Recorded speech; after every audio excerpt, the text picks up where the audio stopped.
ಶ್ರೀ ಗಣೇಶಾಯ ನಮಃ. ಶ್ರೀ ಶಾರದಾ ಗುರುಭ್ಯೋ ನಮಃ.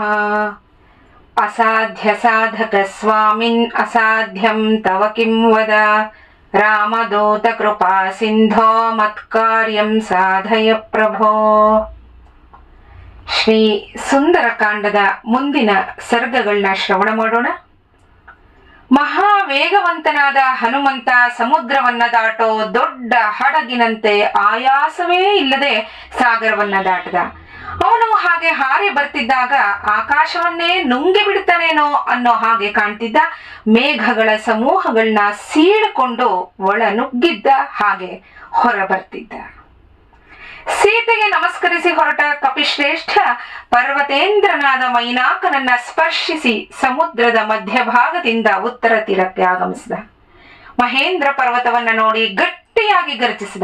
ತನ್ನ ಗರ್ಜನೆಯಿಂದಲೇ ದಶ ದಿಕ್ಕುಗಳನ್ನ ತುಂಬಿದ.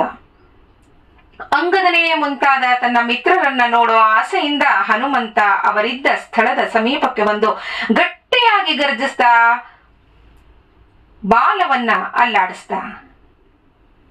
ಗರುಡ ಸಂಚರಿಸೋ ಮಾರ್ಗದಲ್ಲಿ ನಿಂತು ನಿನಾದ ಮಾಡ್ತಿದ್ದ ಹನುಮಂತನ ಮುಖದಿಂದ ಹೊರಟ ಗರ್ಜನೆ ಸೂರ್ಯ ಮಂಡಲದಿಂದ ಕೂಡಿರೋ ಆಕಾಶವನ್ನೇ ಸೀಳಿ ಬಿಡ್ತಿದೆಯೇನೋ ಅನ್ನೋ ಹಾಗೆ ಕಾಣ್ತಿತ್ತು.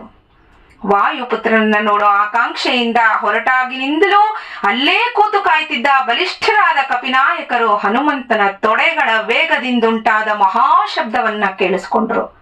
ಹನುಮಂತನ ಗರ್ಜನೆಯನ್ನ ಕೇಳಿದ ಜಾಂಬವಂತ ಸಂತೋಷದಿಂದ ಕಪಿನಾಯಕರನ್ನ ಸಂಬೋಧಿಸಿ ಹೇಳ್ತಾನೆ, ಸುಹೃದರೇ, ಹನುಮಂತ ಕೃತಕೃತ್ಯನಾಗಿಯೇ ಹಿಂದಿರುಗಿದನೆ. ಕಾರ್ಯವನ್ನ ಸಾಧಿಸದಿದ್ದರೆ ಈ ವಿಧವಾದ ಗರ್ಜನೆಯನ್ನ ಅವನು ಮಾಡ್ತಿರ್ಲಿಲ್ಲ. ಹನುಮಂತನ ತೋಳುಗಳ ವೇಗದ ಶಬ್ದವನ್ನ, ತೊಡೆಗಳ ವೇಗದ ಶಬ್ದವನ್ನ ಕೇಳಿ ಕಪಿನಾಯಕರು ಅಲ್ಲಲ್ಲೇ ಕುಣಿದಾಡಿದ್ರು. ಒಂದು ಮರದ ತುದಿಯಿಂದ ಮತ್ತೊಂದು ಮರಕ್ಕೆ ಜಿಗಿತಿದ್ರು. ಪರ್ವತ ಶಿಖರದಿಂದ ಮತ್ತೊಂದು ಪರ್ವತ ಶಿಖರಕ್ಕೂ ಹಾರಾಡ್ತಾ ಕಡೆಗೆ ಹನುಮಂತನ ನೋಡೋಕೆ ಎಲ್ಲರೂ ಒಂದೆಡೆಯಲ್ಲಿ ಸೇರಿದ್ರು. ಬಿಳಿಯ ವಸ್ತ್ರಗಳನ್ನ ಬೀಸ್ತಾ ದೂರದಲ್ಲಿರೋರನ್ನ ಆಹ್ವಾನಿಸೋ ಹಾಗೆ ಉಳಿದ ಕಪಿಮುಖ್ಯರನ್ನ ವೃಕ್ಷಗಳ ಅಗ್ರಭಾಗಗಳನ್ನ ಅಲ್ಲಾಡಿಸಿ ತಮ್ಮೆಡೆಗೆ ಕರೀತಿದ್ರು.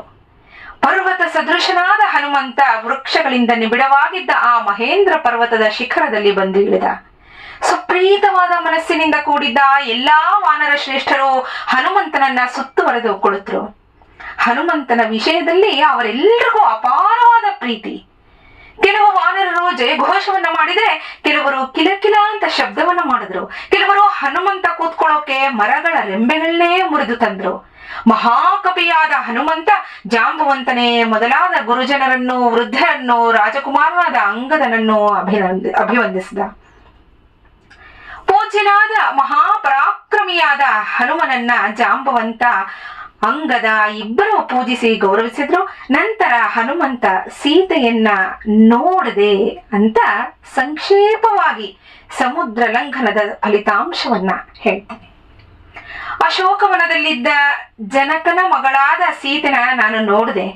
ಶ್ರೀರಾಮನ ದರ್ಶನದಲ್ಲೇ ಆಸಕ್ತಳಾಗಿರೋ ಕೃಶಳಾಗಿರೋ ಸೀತಾದೇವಿನ ನಾನು ನೋಡಿದೆ ಅಂದ. ಅಮೃತೋಪಮವಾದ ಹನುಮಂತನ ಮಾತನ್ನ ಕೇಳಿದ ತಕ್ಷಣ ಎಲ್ಲಾ ಕಪಿನಾಯಕರು ಸಿಂಹನಾದಗಳನ್ನ ಮಾಡ್ತಾರೆ. ಕೆಲವರು ಕುಣಿದಾಡಿದ್ರು, ಕೆಲವರು ತಮ್ಮ ಬಾಲಗಳನ್ನ ಮೇಲೆತ್ತಿ ನೆಲಕ್ಕೆ ಅಪ್ಪಣಿಸಿದ್ರು. ಹನುಮಂತನನ್ನ ಕುರಿತು ಅಂಗದ ಉತ್ತಮೋತ್ತಮವಾದ ಹಿತವಾದ ಮೆಚ್ಚುಗೆಯ ಮಾತುಗಳನ್ನ ಆಡಿದ. ಪ್ರಮೋದಿತವಾದ ವಾನರ ನಾಯಕರು ಹನುಮಂತನನ್ನು, ಜಾಂಬವಂತ ಹಾಗೆ ಅಂಗದನನ್ನು ಸುತ್ತುವರೆದು ದೊಡ್ಡ ದೊಡ್ಡ ಬಂಡೆಗಳ ಬಳಿಗೆ ಕರೆದೊಯ್ದು ಸಮುದ್ರದ ಲಂಘನವನ್ನು, ಲಂಕೆಯ, ಸೀತೆಯ ಮತ್ತೆ ರಾವಣನ ದರ್ಶನ ಹೇಗಾಯ್ತು ಅನ್ನೋದನ್ನೆಲ್ಲ ಕೇಳೋಕೆ ಕಪಿನಾಯಕರು ಭಕ್ತಿ ಭಾವದಿಂದ ಕೈ ಮುಗಿದುಕೊಂಡು ಹನುಮಂತನಿಗೆ ಎದುರಾಗಿ ಕೂತ್ಕೊಂಡ್ರು. ಜಾಂಬವಂತನ ಪ್ರಶ್ನೆಗಳಿಗೆ ಹನುಮಂತ ಲಂಕೆಯ ಯಾತ್ರೆಯನ್ನ ಸಂಪೂರ್ಣವಾಗಿ ವರ್ಣಿಸಿದ. ಸೀತಾದೇವಿಯನ್ನ ಕಂಡ ಬಗೆ, ಅವಳೊಡನೆ ರಾಕ್ಷಸಿಯರು ಏನು ಹೇಗೆ ಮಾತಾಡ್ತಾರೆ, ರಾವಣ ಹೇಗೆ ನಡ್ಕೋತಾನೆ ಅಂತೆಲ್ಲಾ ಹೇಳ್ದ. ಜಾಂಬವಂತ ಕೇಳ್ತಾನೆ, ಹನುಮಂತ, ನೀನು ಇಲ್ಲಿಂದ ಹೊರಟಾಗಿನಿಂದ ಸ್ವಲ್ಪವೂ ಬಿಡದೆ ಹೇಳು. ಬರೀ ಲಂಕೆ ಮಾತ್ರ ಅಲ್ಲ, ಸಮುದ್ರವನ್ನ ದಾಟೋವಾಗ ನಿನಗೆ ಯಾರಾದ್ರೂ ಸಹಾಯ ಮಾಡಿದ್ರ? ಯಾರಿಂದ ತೊಂದರೆ ಆಯ್ತು? ಅಷ್ಟು ದೊಡ್ಡ ಸಮುದ್ರವನ್ನ ನೀನು ಹೇಗೆ ದಾಟದೆ? ಎಲ್ಲವನ್ನೂ ಹೇಳಬೇಕು. ಹನುಮಂತ, ಸೀತಾದೇವಿ ನೋಡೋಕೆ ಹೇಗಿದ್ದಾಳೆ? ಅವಳನ್ನು ನೀನು ಆ ರಾಕ್ಷಸರ ಮಧ್ಯದಲ್ಲಿ ಹೇಗೆ ಹುಡುಕದೆ? ಅವಳೇ ಸೀತೆ ಅಂತ ನಿನಗೆ ಹೇಗೆ ಗೊತ್ತಾಯಿತು? ಅವಳು ನಿನ್ನೊಂದಿಗೆ ಏನು ಮಾತಾಡಿದ್ಲು? ಎಲ್ಲವನ್ನೂ ನೀನು ಹೇಳು. ಮುಂದೆ ಯಾವ ಕಾರ್ಯವನ್ನು ನಾವು ಮಾಡಬೇಕು ಅನ್ನೋದರ ಬಗೆಗೆ ಸಮಾಲೋಚನೆ ಮಾಡೋಣ. ಇಲ್ಲಿಂದ ಶ್ರೀರಾಮನ ಬಳಿಗೆ ಹೋಗೋ ನಾವು ಅವನಿಗೆ ಯಾವ ವಿಷಯವನ್ನ ಹೇಳಬೇಕು, ಹಾಗೆ ಯಾವ ವಿಷಯವನ್ನ ನಮ್ಮಲ್ಲೇ ಗುಟ್ಟಾಗಿ ಇಟ್ಕೋಬೇಕು ಅನ್ನೋದನ್ನು ನಮ್ಮೆಲ್ಲರಿಗೂ ಮೊದಲೇ ವಿವರಿಸಿ ಹೇಳ್ಬಿಡು. ಮುಂದೆ ನಮ್ಮಿಂದ ಶ್ರೀರಾಮನಿಗೆ ಯಾವ ರೀತಿಯ ತೊಂದರೆಯೂ ಆಗ್ಬಾರದು. ಈ ಕಾರ್ಯದಲ್ಲಿ ಅವನು ವಿಜಯಿಯಾಗಿ ಬರಬೇಕು ಹನುಮಂತ.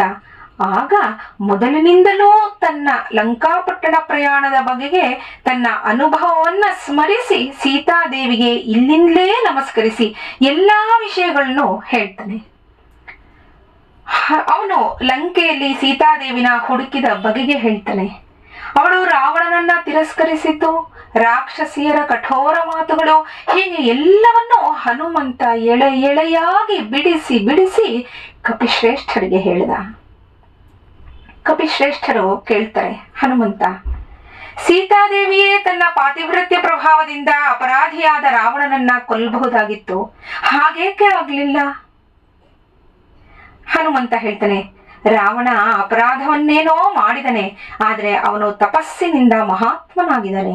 ಈ ಕಾರಣದಿಂದ ಅವಳು ಅವನನ್ನ ಕೊಲ್ಲೋ ಮನಸ್ಸು ಮಾಡಲಿಲ್ಲ. ಆದರೂ ತಾನು ಮಾಡಿದ ಪಾಪದಿಂದಲೇ ಅವನಿಗೇ ಮೃತಪ್ರಾಯನಾಗಿದ್ದಾನೆ. ಅವನೇ ಈಗ ಮೃತಪ್ರಾಯನಾಗಿದ್ದಾನೆ. ಅವನ ವಧೆಯಲ್ಲಿ ಶ್ರೀರಾಮ ನಿಮಿತ್ತ ಮಾತ್ರನಾಗಿದ್ದಾನೆ. ಸೀತಾದೇವಿ ಸ್ವಾಭಾವಿಕವಾಗಿಯೇ ಕೃಶಾಂಗಿ.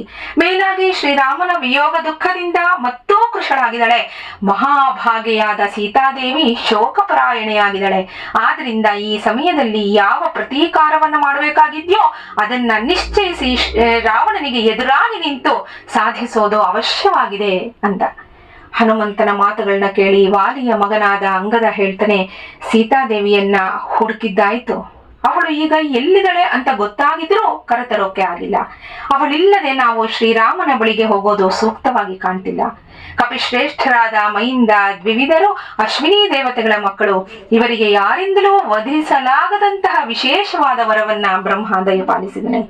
ದೇವತೆಗಳ ಮಹಾಸೈನ್ಯವನ್ನ ಧ್ವಂಸ ಮಾಡಿ ಅಮೃತವನ್ನ ಕುಡಿದಿದ್ದಾರೆ. ಇವರು ಲಂಕೆಯನ್ನೇ ಸಂಪೂರ್ಣವಾಗಿ ನಾಶ ಮಾಡೋಕೆ ಸಮರ್ಥರಾಗಿದ್ದಾರೆ. ಇವರು ಆ ಕಾರ್ಯ ಕೈಗೊಂಡ್ರೆ ನೀವೆಲ್ಲರೂ ಇಲ್ಲೇ ಇರಬಹುದು, ಇಲ್ಲದಿದ್ರೆ ನಾನೊಬ್ಬನೇ ಹೋಗಿ ಬರ್ತೀನಿ. ಈಗಾಗಲೇ ಹನುಮಂತ ತನ್ನ ಪರಾಕ್ರಮದಿಂದ ಲಂಕೆ ಎಲ್ಲವನ್ನೂ ಸುಟ್ಟು ಬಂದದ್ದಾಗಿದೆ. ಈಗ ಅಲ್ಲಿ ನಮ್ಮ ಕರ್ತವ್ಯ ಅತ್ಯಲ್ಪವಾಗಿದೆ. ಸೀತೆಯನ್ನ ಕರೆತರದೆ ಶ್ರೀರಾಮನ ಬಳಿಗೆ ಹೋಗೋದು ಸರಿಯಲ್ಲ.